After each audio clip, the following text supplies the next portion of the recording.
We now return to our regular programming.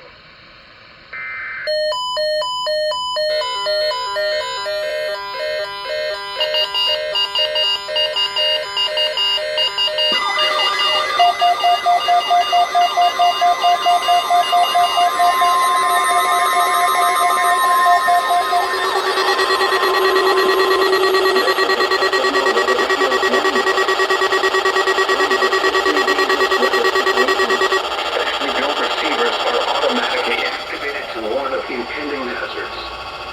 When there is a threat of or existing severe weather, the test is postponed until the first available good weather day.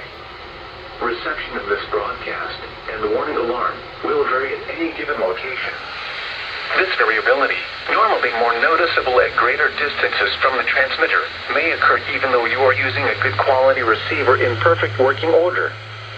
The warning alarm will be activated for warnings in selected watches affecting locations in portions of West Kentucky, Southeast Missouri, Southern Illinois, Southwest Indiana, and Northwest Tennessee.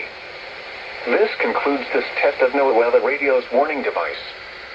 We now return to our regular programming.